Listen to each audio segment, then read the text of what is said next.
अस्सलामुअलैकुम वरहमतुल्लाहि वबरकातुहू। वालेकुम अस्सलाम वरहमतुल्लाहि वबरकातुहू। बच्चों, आज मैं आपको पढ़ाने जाने वाला हूँ motion and measurement of distances. क्या? Motion and measurement of distances.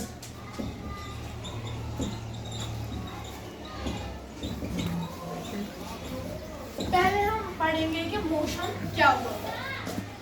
आपको पता होगा कि आपने वर्ब तो पढ़ा ही होगा, इंग्लिश में पढ़ा होगा ना। अब मोशन उसी के जैसे एक रिलेटिव फ्रेज है या वर्ड है जिसको हम बोलते हैं एक्शन करना। क्या? एक्शन करना। मींस अगर कोई ऑब्जेक्ट या कोई चीज अपने रेस्ट पे होगी तो वो मोशन नहीं कर रही। अगर वो चलेगी, स्ट्रेट चलेगी, कैसे भी कुछ काम करेगी, उसको बोलते हैं मोशन। क्या बोलते हैं? मोशन। इसके बाद है मेजरमेंट ऑफ डिस्टेंसेस। क्या है? Measurement of distances. मोशन के होते हैं बहुत सारे टाइप्स, वो हम फिर से आगे पढ़ेंगे। जो मेजरमेंट ऑफ डिस्टेंसेस होती है, ये सुनो, यहाँ से नानियल तक है 10 किलोमीटर डिस्टेंस। क्या है? हमने उसको कैसे देखा कि ये 10 किलोमीटर?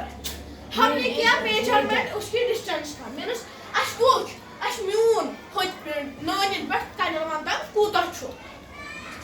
हमने देखा कि नानियल से कनलवान तक कितना डिस्टेंस है, इसीलिए हमने मेजरमेंट किया और हमें फिर पता चला कि 10 किलोमीटर नानियल से कनलवान तक है। सुना?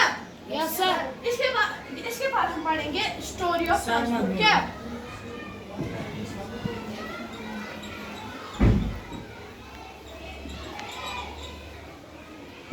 Story of transport.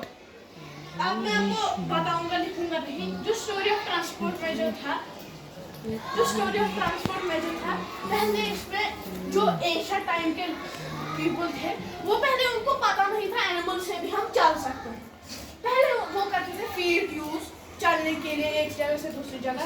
फिर उन्हें किए एनिमल्स यूज, उसमें जैसे घोड़े पे करते थे वो जंग, या लेते थे केबल से डेजर्ट में एक जगह से दूसरी जगह चीजें। ऐसे ही वो करते थे, जैसे ऑक्स में लेते थे कुछ चीजें एक जगह से दूसरी जगह। लेकिन आपको भी पता होगा एनिमल भी एक चीज है, उसको भी भारी लगेगा। इसीलिए फिर उन्होंने उनको एनिमल्स भी बहुत टायर्ड हो गए। इसलिए उन्होंने सोचा। फिर उन्होंने बहुत सारे shapes like square, rectangle, triangle, इनको मिलाकर एक शेप बनाया। वो पहले से ही था शेप, लेकिन उनको पता नहीं था यूज कैसे करना है। सर्कल। क्या? सर्कल। उन्होंने सर्कल को व्हील की तरह बोला। जो व्हील है, ये सबसे बड़ी अचीवमेंट मानी जाती है स्टोरी ऑफ ट्रांसपोर्ट में। इसमें उन्होंने ये काम किया, जो उन्होंने एक कार बनाई। मींस उन्होंने एक प्लैंक्स लकड़ी के पीसेस उन्होंने वो लाए और उसको जमा किया, और एक जैसे हम ऊपर बनाते हैं छत या कुछ बनाते हैं, उनको वैसे ही लगा दिया। और उसके यहाँ से ब्रांच से जंगल लगाए और उसके नीचे व्हील्स लगाए, जिसको हम बोलते हैं चैरियट। क्या बोलते हैं? चैरियट। और उसको एनिमल से लगा दिया।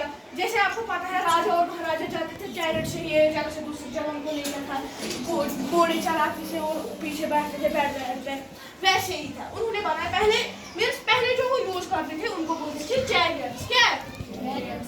क्या बोलते थे? चैरियट्स। अब चैरियट्स वो चीज है जो हम अटैच करते हैं एक एनिमल से, जैसे ऑक्स होता है, हॉर्स होता है, या कैमल भी, ये दोनों है, इनको करते हैं अटैच और इससे वो चलते हैं। क्या करते हैं? चलते हैं। इसके बाद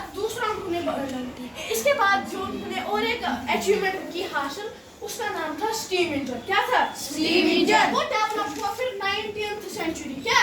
19th सेंचुरी। 19th सेंचुरी होता है 1899 से आगे।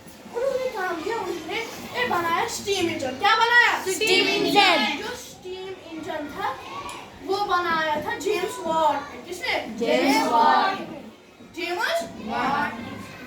जो स्टीम इंजन था, ये इससे जो पावर मिलती थी, ये चलता था कोल से। किससे? कोल से। ये चलता था कोल से। किससे? कोल से। जब इसमें कोल डालते थे, ये रेलवे ट्रैक्स थे जिसपे ये चलती है आज ट्रेनें, आप सबको पता होगा। जब ये उसपे कोल डालती थी, ये खुद चलती थी। इससे जो ट्रांसपोर्ट है वो थोड़ा सा तेज हो गया, और गुड्स जो हम ट्रांसफर करते हैं एक जगह से दूसरी जगह, वो भी सकते थे क्या, ज्यादा कैपेसिटी में कर सकते थे। इसके बाद ये भी की अपग्रेड इसने जेम्स वॉट ने, फिर दूसरे ने किया एडवांस, इसके बाद बनी ऐसे ट्रेन्स वेनस। और फिर 1903 में राइट ब्रदर्स ने एरोप्लेन को तैयार किया। क्या किया? मेरा बोलते हैं कि पहला एरोप्लेन इन्होंने ही बनाया, नहीं, पहला एरोप्लेन इन्होंने नहीं बनाया था, इन्होंने इसको एडवांस किया था। पहले भी बहुत थे जिन्होंने एरोप्लेन्स बनाए थे, उनके मॉडल्स बनाए थे, लेकिन वो चलते नहीं।